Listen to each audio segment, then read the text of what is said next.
오늘의 성경 말씀을 함께 읽어보겠습니다. 오늘 본문은 누가복음 15장 18절에서 24절입니다. 누가복음 15장 18절에서 24절. 네, 화면에 나오는 말씀을 보고 함께 봉독하겠습니다. 시작. 내가 일어나 아버지에게 돌아가서 이렇게 말씀드려야 하겠다. 아버지, 내가 하늘과 아버지 앞에 죄를 지었습니다. 나는 더 이상 아버지의 아들이라고 불릴 자격이 없으니 나를 품꾼의 하나로 삼아 주십시오. 그는 일어나서 아버지에게로 갔다. 그가 아직도 먼 거리에 있는데 그의 아버지가 그를 보고 측은히 여겨서 달려가 그의 목을 껴안고 입을 맞추었다. 아들이 아버지에게 말하였다. 아버지, 내가 하늘과 아버지 앞에 죄를 지었습니다. 이제부터 나는 아버지의 아들이라고 불릴 자격이 없습니다. 그러나 아버지는 종들에게 말하였다. 어서 가장 좋은 옷을 꺼내서 그에게 입히고 손에 반지를 끼우고 발에 신을 신겨라. 그리고 살찐 송아지를 끌어내다가 잡아라. 우리가 먹고 즐기자. 나의 이 아들은 죽었다가 살아났고 내가 잃었다가 되찾았다. 그래서 그들은 잔치를 벌였다. 아멘. 자, 몇 해 전 방영했던 우리가 열광했던 드라마가 하나 있습니다. 그 드라마는 바로 스카이 캐슬입니다. 대한민국의 입시 경쟁의 민낯을 보여준 드라마. 이 드라마의 최고 시청률이 24%를 기록하며 성황리에 방영을 마쳤는데요. 우리가 이 현실의 이야기도 아니고 허구의 이야기인 이 드라마에 무엇 때문에 그토록 열광했을까요? 그것은 바로 드라마의 장면들로 하여금 우리에게 공감을 이끌어냈기 때문입니다. 이 드라마의 주된 내용은요, 대한민국의 현재의 사교육이 얼마나 그 열풍이 심한지의 실태와 또 성적을 위해서라면 우리가 어떠한 일이든 서슴지 않고 하는 인간의 욕심과 욕망을 비추어 주었습니다. 사회적인 문제는 블랙 코미디라는 장르를 통해서 풍자하는 장면을 넣었기도 했고요. 각자 인물들의 자신의 생각과 기준이 부딪히는 갈등 등을 통해서 우리도 현실 속에서 저런 부딪힘이 있지라는 내용들을 통해 우리가 함께 공감하고 많은 생각들을 했습니다. 그렇게 드라마는 우리가 단순히 오락적인 요소로 시청하는 것이 아니라 우리에게 교훈과 또 생각과 또 많은 감동을 줄 수 있다는 것을 이 스카이 캐슬이라는 드라마를 통해서 우리는 느꼈습니다. 그렇게 이후 나온 드라마들도 오징어 게임이나 국민사형투표나 다른 많은 사회적 문제들을 풍자하고 비유적 표현을 통해서 드라마에 감독들이 자신들이 전하고자 하는 메시지를 담아냈습니다. 이렇게 비유적 표현 또는 풍자를 이야기 속에 담는 것은 매우 효과적이며 영향력이 있습니다. 그런데 우리가 오늘날 마주하고 있는 이 성경에도 탁월한 비유를 통해서 하나님 나라를 선포한 인물이 있습니다. 그분은 바로 우리가 오늘 이 시간 함께 예배드리는 또 믿는 예수 그리스도이십니다. 예수님은 제자들을 가르치실 때 비유를 통해서 가르쳐 주시곤 했는데요, 어느 것 하나 과하지도 또 부족하지도 않는 탁월한 비유를 통해서 높으신 하나님 나라를 선포했던 인물이었습니다. 오늘 우리가 살펴본 본문의 이야기도 예수님이 비유를 통해 우리에게 말씀하시고자 하는 메시지가 담겨 있습니다. 누가복음 15장은요, 예수님과 제자들 또 세리와 죄인들 그리고 바리새인과 율법 교사들이 한 자리에 한 식탁에서 식사하는 장면으로 시작합니다. 예수님은 이 자리에 있는 자들을 가르치기 위해서 총 3가지 비유를 드셨습니다. 첫 번째는 되찾은 잃은 양의 비유, 두 번째는 되찾은 드라크마의 비유, 마지막으로 오늘 우리가 살펴본 되찾은 아들의 비유입니다. 이 비유에는요, 등장인물이 총 3명이 등장합니다. 아들들을 사랑하는 아버지와 첫째 아들 그리고 둘째 아들입니다. 오늘 이 비유는요, 조금 둘째 아들이 아버지께 무리한 부탁을 요청하는 것으로 시작합니다. 누가복음 15장 12절 말씀을 함께 보시겠습니다. 작은 아들이 아버지에게 말하기를 아버지, 재산 가운데서 내게 돌아올 몫을 내게 주십시오. 하였다. 그래서 아버지는 살림을 두 아들에게 나누어 주었다. 여기서 아버지 재산 가운데서 내게 돌아올 몫을 주십시오라고 말하는 것은 아버지께 이렇게 말하는 것과 같습니다. 아버지가 나중에 죽을 것이지요. 그러니 그 유산을 내게 주십시오. 아버지에게 지금 당당하게 유산을 요청하는 이 둘째 아들의 요청은 2023년을 살아가는 지금이나 옛날이나 납득되기 어려운 이야기입니다.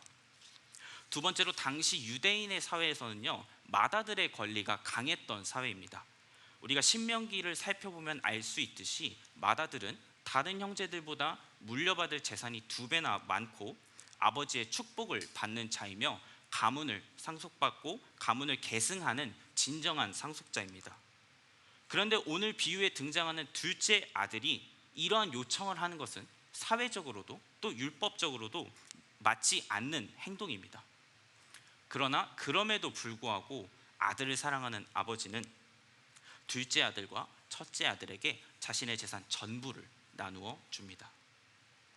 이렇게 상속받을 재산을 미리 얻게 된 둘째 아들, 요즘 말로 하면 영끌이라는 말을 쓰죠. 이렇게 영끌까지 한 둘째 아들의 삶은 어떻게 되었을까요?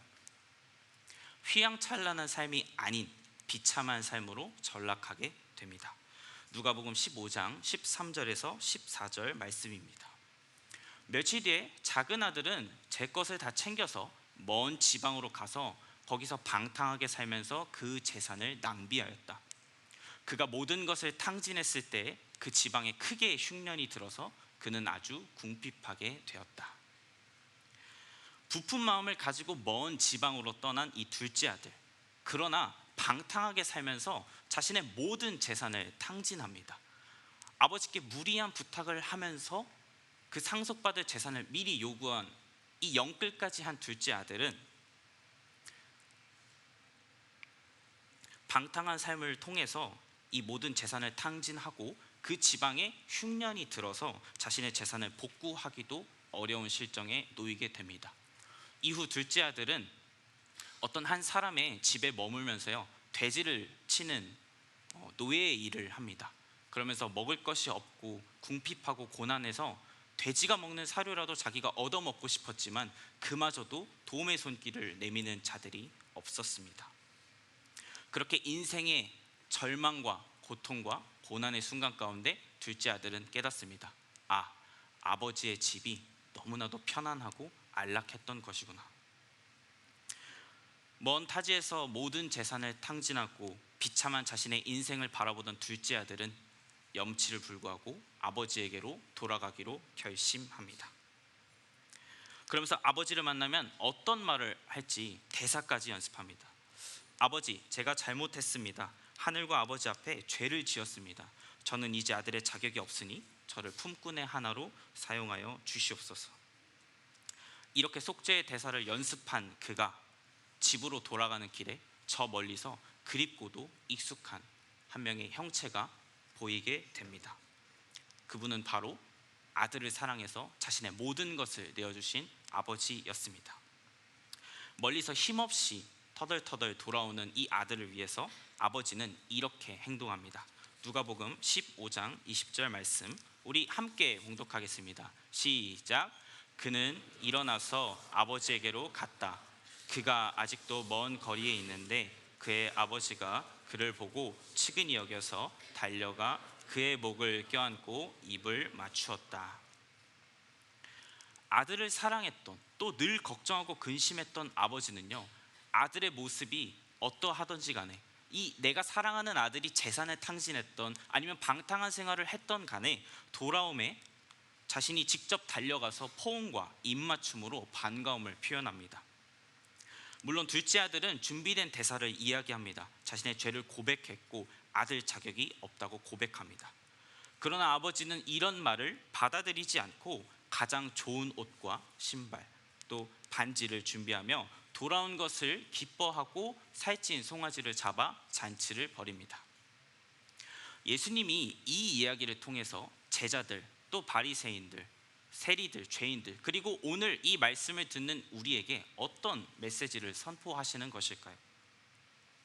이야기 속 아버지와 둘째 아들의 관계는 하나님과 우리의 관계를 뜻하는 것입니다. 둘째 아들이 아버지의 품을 떠나 탕진했지만 자신의 잘못을 뉘우칩니다. 그리고 다시 아버지께로 돌아옵니다.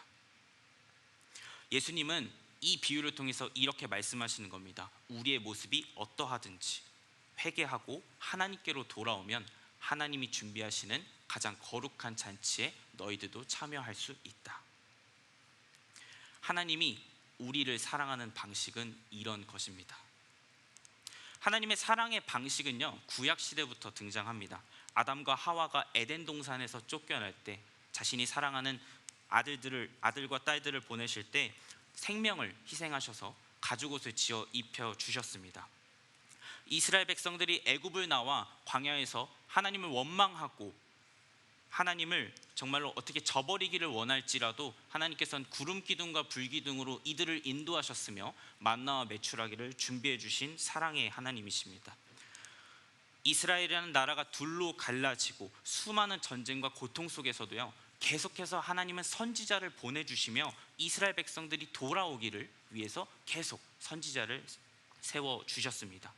그리고 끝에는 자신이 가장 사랑하는 아들을 보내주셔서 그분의 생명으로 우리를 구원하십니다. 하나님은 능력의 하나님이시며 사랑의 하나님이십니다. 오늘 이 말씀을 듣는 여러분들이 이것을 믿으시길 소망합니다. 성경은 이렇듯이요, 하나님의 사랑을 보여주지만 그것을 온전히 누리지 못하는 오늘 성경 속 등장인물이 한 명 더 있습니다. 그것은 바로 첫째 아들입니다. 밭에서 일을 마치고 돌아온 첫째 아들은요, 눈이 휘둥그레집니다. 늘 조용하고 또 침울하고 그저 일만 진행하던 자신의 일상에 누군가 돌아오자 축제가 또 잔치가 벌어진 이 모습을 보고 첫째 아들은 종에게 물어봅니다. 그러자 종은 동생분이 건강하게 돌아와 기쁜 마음에 주인 어른이 잔치를 벌였습니다 라고 대답했습니다. 분명 자신의 혈육이고 동생이 돌아온 일은 좋은 일임에도 불구하고 이 형은 예상치 못한 반응을 보입니다. 자신의 화를 주체하지 못하고 아버지가 계신 그 자리에서 떠나 잔치자리에 들어가지 않은 것입니다. 이를 알게 된 아버지는요, 아들을 달래보지만 아들은 다음과 같이 말하며 아버지의 가슴에 비수를 꽂습니다. 누가복음 15장 29절에서 30절 말씀입니다. 그러나 그는 아버지에게 대답하였다. 나는 이렇게 여러 해를 두고 아버지를 섬기고 있고 아버지의 명령을 한 번도 어긴 적이 없는데 나에게는 친구들과 함께 즐기라고 염소 새끼 한 마리도 주신 일이 없습니다. 그런데 창녀들과 어울려서 아버지의 재산을 다 삼켜버린 이 아들이 오니까 그를 위해서는 살찐 송아지를 잡으셨습니다. 첫째 아들은 왜 자신의 동생에게 이런 반응을 보였을까요? 그것은 동생이 저지른 죄가 용서받지 못한다고 생각했기 때문입니다. 그의 발언에도 알 수 있듯이 창녀들과 어울려 재산을 다 삼켜버린 이 아들이라는 표현을 통해서 우리는 이 형이 동생이 아닌 죄인 취급을 하고 있다는 것을 알 수 있습니다. 두 번째로는 자신에게 돌아와야 할 장자의 축복, 또 장자의 권리가 있음에도 불구하고 가장 좋은 옷, 가장 좋은 반지, 또 신발, 이런 것들을 자신이 아닌 동생이 받는 것을 보면서 분노했던 것입니다. 이런 아들의 반응에 대해서 이어지는 아버지의 대답은 누가복음 15장의 마지막을 장식합니다. 누가복음 15장 31절에서 32절입니다. 아버지가 그에게 말하였다. 얘야, 너는 늘 나와 함께 있으니 내가 가진 모든 것은 다 내 것이다. 그런데 너의 이 아우는 죽었다가 살아났고 내가 잃었다가 되찾았으니 즐기며 기뻐한 것이 마땅하다. 이렇게 누가복음의 15장은 열린 결말로 끝이 납니다. 동생이 형을 용서한다거나 형이 자신의 잘못을 뉘우치고 가족의 사랑을 보여주는 그런 메시지가 아니라 아버지의 이 말로 끝나게 됩니다. 이 열린 결말을 이해하려면 예수님이 이 비유 속에 숨겨놓은 진짜 메시지를 살펴보아야 합니다. 이 비유를 듣는 자리에는요, 죄인, 세리들, 또 바리새인들, 율법 교사들이 있던 자리였습니다. 세리라는 역할은요, 당시에 로마에 소속되어서 오늘로 따지면 국세청에서 세금을 걷는 한 명의 직원을 일컫는 말입니다. 그런데 이 세리들은요, 로마가 정해놓은 액수 이상으로 세금을 징수하면서 자신의 동족인 이스라엘 백성들에게 고통을 안겨주던 자들이었습니다. 물론 이들의 이렇게 했던 행동은 자신의 욕심도 있겠지만 삶을 살아가려면, 또 자신들이 삶을 영위하려면 그럴 수밖에 없었기 때문에 이 방법을 선택했던 것입니다. 그러나 이스라엘 백성들은 자신들이 겪는 고통과 고난 때문에 당연시 세리를 죄인들과 동일시 취급했습니다. 그리고 예수님 시대에 말하는 이 죄인들은요, 자신의 어떻게 보면 삶을 영위하기 위해서 창기, 또 이방인, 그리고 사마리아인, 이렇게 좀 천대받는 직업들, 또 천대받는 사람들을 통틀어서 일컫는 말이었습니다. 그런데 이런 이들과 선을 긋고 사람들을 구분한 이들이 있었으니 그들이 바로 바리새인과 율법 교사들이었습니다. 이들은 하나님의 말씀을 얘기하고 또 율법을 이야기하면서 부정한 것들과 접촉하지 않으려고 했습니다. 그래서 죄인과 같이 취급되던 세리들, 또 죄인들을 그들의 상황과 사정이 어떠하든 간에 자신들이 그어놓은 선 밖에 있으니 선을 긋고 멀리 했던 사람들이었습니다. 그렇기에 예수님은 이 되찾은 아들의 비유를 통해서, 또 세리들과 죄인들과 함께 식사하는 것들을 통해서 오늘 우리에게, 세리와 죄인들에게 오늘 비유를 통해 말씀하신 것입니다. 세리와 죄인들은요, 오늘 비유에 등장하는 둘째 아들과 같습니다. 세리는 사회에서 천대받고 또 부정한 직업이지만 그들의 생계를 위해서 그것이 잘못된 줄 알면서도 계속해서 그렇게 살아갔습니다. 죄인들이라 일컫는 이들도요, 마찬가지로 각자의 생계를 위해, 각자의 사정을 위해 하나님을 등지고 또 하나님과 선을 긋고 자신의 방식대로 살아갔습니다. 그러나 죄인들과 세리들에게 예수님은 말씀하십니다. 너희들의 상황이, 너희들의 여건이, 너희들이 생각하는 기준과 가치가 어떠하든 간에 너희를 구원하러 온 나를 믿어라. 그리고 다른 수단이 아닌 예수 그리스도라는 수단을 선택하라고 예수님은 이들에게 말씀하시는 것입니다. 반대로 바리새인과 율법 교사들은 첫째 아들과 같습니다.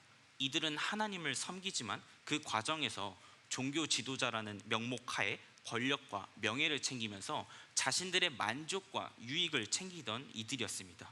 그러면서 죄인들과 세리들과 선을 긋고, 또한 예수님의 말씀을 듣고 돌아온 죄인들조차 자신의 기준과 가치에 맞지 않기 때문에 이들을 천대하고 박해하고 선을 긋고 구분했던 것입니다. 그렇게 예수님께서는 이 되찾은 아들의 비유를 통해서 메시지를 선포하는 것입니다. 마태복음 9장 13절을 우리 한 목소리로 함께 봉독하겠습니다. 시작.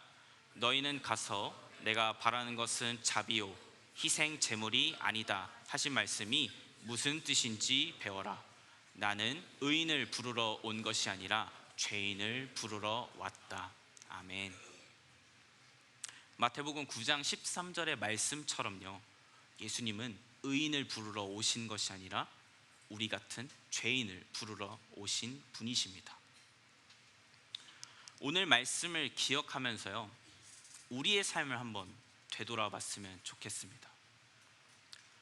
우리도 세상을 살아가면서 그 세상에서 말하는 기준과 가치 때문에 그곳에 조금 초점을 두지는 않는지 한번 돌아보길 원합니다.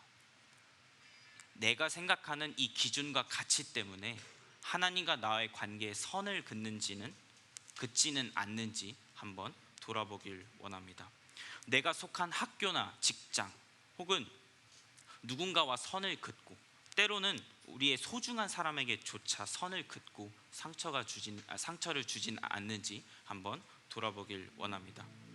그렇게 우리는 각자가 긋는 선을 그으면서요, 하나님의 집과 멀어질 때가 있습니다. 그리고 이 선들이 쌓여서요, 날카로운 송곳이 돼서 내 영혼을 찌르는, 그리고 타인의 영혼을 찌르는 송곳이 됩니다. 결국에 이 송곳은요, 우리를 너무나도 사랑하시는 그 하나님을 향해 찌르게 됩니다. 그러나 하나님은 이러한 모습을 보시고도, 또 우리의 이런 죄인된 모습을 보시고도요, 우리를 너무나도 사랑하셔서 각자가 그어놓은 선을 위해서 하나님의 아들이신 예수 그리스도를 이 땅에 보내십니다. 이분은 가장 높은 곳에서 가장 낮은 곳으로 오신 예수님이시오, 예수님은 부정하다고 손가락질 받고 배척당하는 이들을 자신의 식탁으로 초대하신 분이십니다. 예수님은 그들과 교제하시면서 하나님의 사랑과 또 은혜를 전하셨던 분이십니다. 오늘 이 말씀을 통해서 이렇게 말씀하십니다. 바리새인과 율법 교사들에게는 너희가 손가락질하고 욕하는 죄인들을 위해서 나는 이 땅에 왔다. 그렇게 죄인도 세리들도 바리새인도 율법 교사들도 그리고 이 시대를 살아가는 우리 모두를 구원하시기 위해서 예수님은 이 땅에 오신 것입니다. 그렇게 우리를 너무나도 사랑하신 예수님은 십자가에 못 박히셔서 자신의 생명을 내어주시고 다시 부활하심으로 구원을 이루어 내십니다. 그리고 우리에게 붙은 죄인이라는 꼬리표를 떼어주시고 하나님의 거룩한 자녀라는 꼬리표를 새로 붙여주신 것입니다. 사랑하는 틴즈파이어 공동체 모든 예배자들, 여러분께 오늘 말씀을 기억하며 살아가길 소망합니다. 만약 우리의 삶 가운데서 나에게 붙어있는 이 죄인이라는 꼬리표 때문에 예수님과 선을 긋고 멀어져 있다면, 삶의 상황 가운데서 또 다양한 상황 때문에 내 이웃과 선을 긋고 멀어져 있다면, 우리의 선을 깨기 위해서 그 선을 넘어서 사랑으로 오신 예수 그리스도를 기억하시길 소망합니다. 그렇게 예수님을 믿고 성령으로 변화되어 서로의 선을 넘어서 사랑을 전해줄 수 있는 믿음의 공동체, 또 사랑의 공동체가 되는 우리 틴즈파이어 모든 예배자들이 되길 소망합니다. 어둠과 죄로 가득한 이 땅에 빛으로 오신 예수님을 의지하며 나의 상황과 나의 수단을 선택하는 것이 아니라 우리의 모든 수단과 방법이 되시는, 우리의 모든 생명의 근원 되시는 예수 그리스도를 의지하며 우리 청소년들이 또 교사들이 온라인으로 예배드리는 모든 예배자들이 이 세상의 어둠에 잠식되는 것이 아니라 예수님이 가르쳐 주신 사랑으로 그들에게 사랑을 전하며 이 세상을 밝게 비추는 모든 틴즈파이어 예배자들이 되길 간절히 소망합니다. 이제 찬양 한 곡을 우리가 함께 나눌 텐데요, 이 찬양은 그 사랑이 내려와 라는 찬양입니다. 너무나도 죄인된 우리를 위해서, 또 너무나도 악한 우리를 위해서 이 땅에 내려오셔서 이 땅에 사랑으로 오셔서 십자가에 달리시고 우리를 구원하신 그 예수님을 기억하면서 오늘 함께 이 찬양을 나누었으면 좋겠습니다. 가능하신 분들은 모두 자리에서 일어나셔서 함께 찬양하시겠습니다.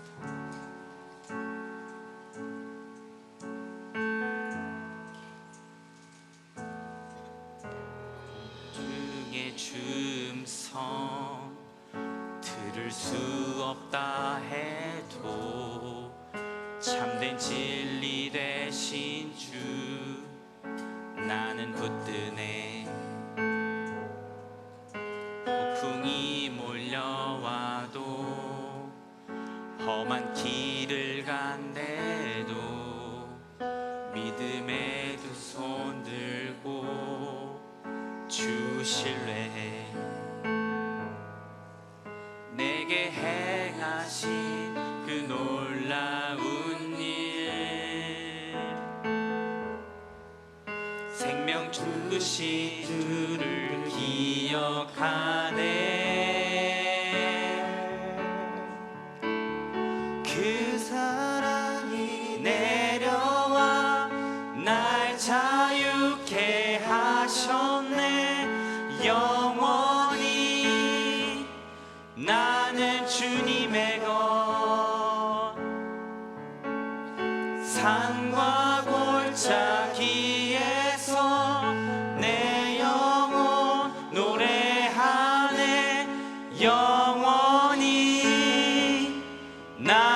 주님의 것.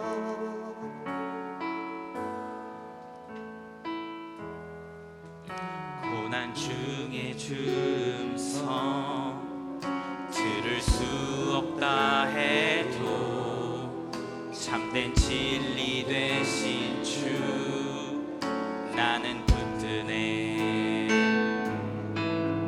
폭풍이 몰려와도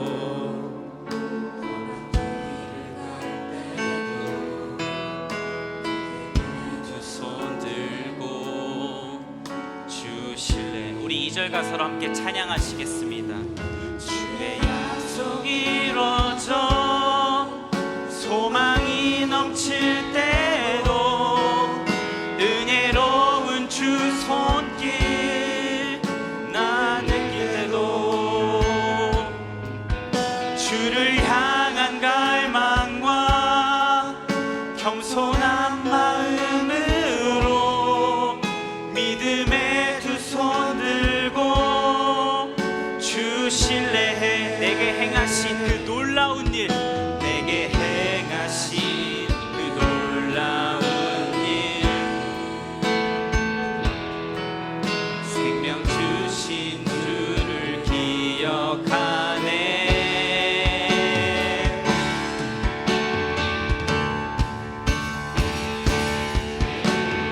그 사랑이 내려와 날 자유케 하셨네. 영원히 나는 주님의 것. 산과 골짜기에서 내 영혼 노래하네. 영원히 나는 주님의 것. 그 사랑이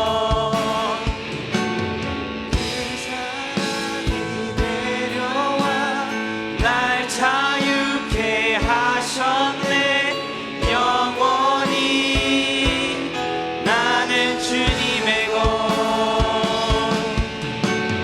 산과 골짜기에서 내 영혼 노래하네.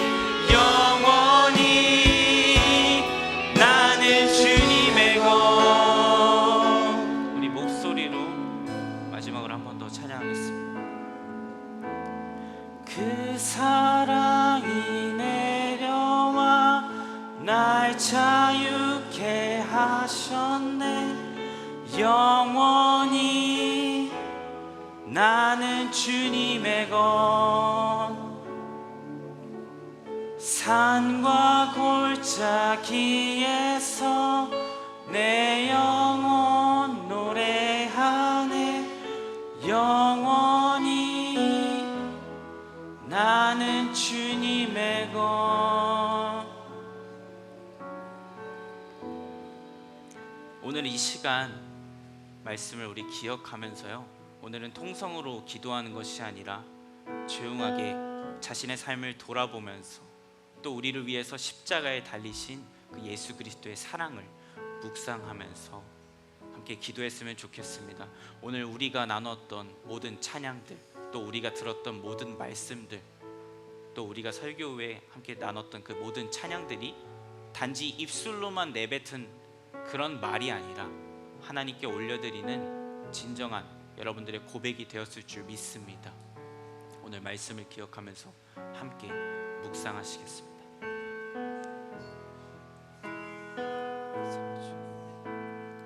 하나님께서는 우리를 너무나도 사랑하셨어요. 죄인된 우리를 구원하시고자 십자가 가운데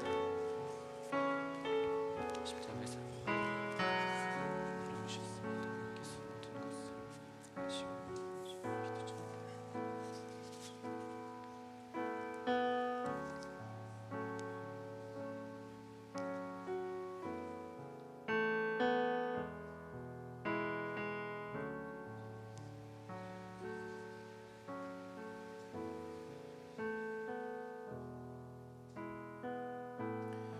이 시간 다시 한번 기도합시다. 이 시간 기도할 때 하나님, 어쩌면 여러 가지 선들을 그어놓고 그 안에 갇혀서 다른 사람들을 정죄하고 비난했던 첫째 아들과 같은 나의 모습이 아닌지를 돌아보기를 원합니다. 그리고 하나님께서 우리를 사랑하셔서 허락하신 그 울타리를 벗어나서 그 선을 넘고 허랑방탕하게 살았던 둘째 아들처럼 여전히 하나님 곁을 떠나 살아가고 있는 나의 모습이 아닌지 또한 돌아보기를 원합니다. 그러나 그 두 아들 모두 하나님께서 사랑하셨고 그 두 아들 모두를 다시 품어주시며 그들을 끝까지 사랑하시겠다라고 약속하신 그 아버지의 마음을 기억하며 우리가 다시 하나님 손에 붙들려 자녀된 자들로, 아들로, 딸로 살아가는 나가 되게 달라고 이 시간 오늘 주신 말씀을 기억하며 다시 한번 기도하겠습니다. 하나님, 어쩌면 오늘 말씀에 첫째 아들과 같은 삶을 살았는지도 모르겠습니다. 내 기준과 판단으로, 잣대로, 또 내가 그어놓은 여러 가지 선들로 다른 사람을 판단하고 정죄했던 나의 모습을 돌아봅니다. 그리고 하나님께서 우리에게 허락하신 그 선을 이미 넘어버려 하나님을 볼 자격도 상실했지만 그럼에도 다시 한번 우리를 품어주시고 자녀 삼아주시는 그 하나님의 사랑을 기억합니다. 이제는 그 모든 상황을 넘어서 다시 아버지께 붙들림 받는 인생을 살아가는 우리 믿음의 청소년들, 하나님의 아들과 딸들 되게 하여 주옵소서. 가슴에 손을 얹고 마지막으로 기도하겠습니다. 하나님, 오늘 주신 말씀이 우리에게 큰 위로가 됩니다. 어쩌면 제가 첫째 아들과 같은 삶을 살았는지도 모르겠습니다.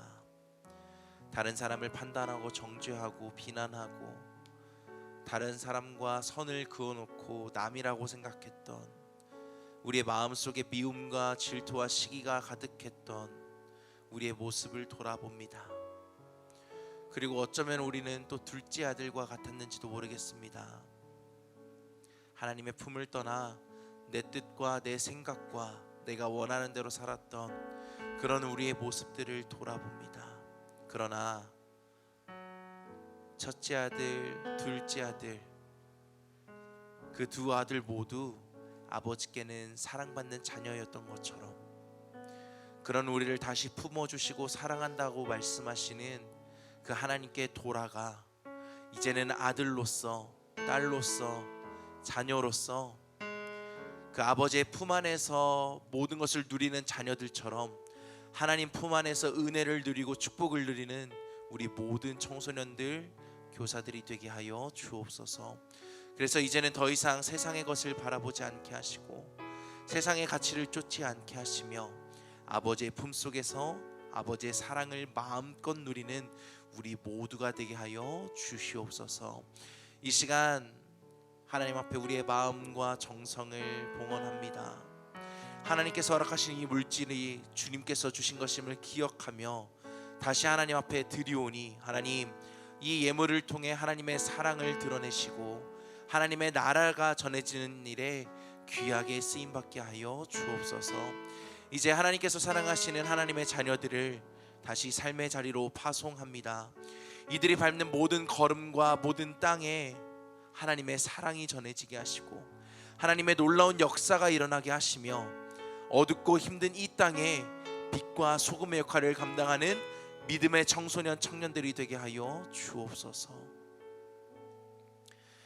이제는 우리 구주 예수 그리스도의 은혜와 아버지 하나님의 사랑하심과 성령님의 역사하심이 다시 한번 하나님의 자녀로 살기로 결단하고 마음속에 하나님의 사랑을 간직하고 돌아가는 사랑하는 모든 청소년들과 교사들 머리 위에, 이들의 가정 위에, 이들이 밟는 모든 삶의 걸음걸음 위에 이제로부터 영원토록 함께 하시기를 간절히 축원하옵나이다. 아멘.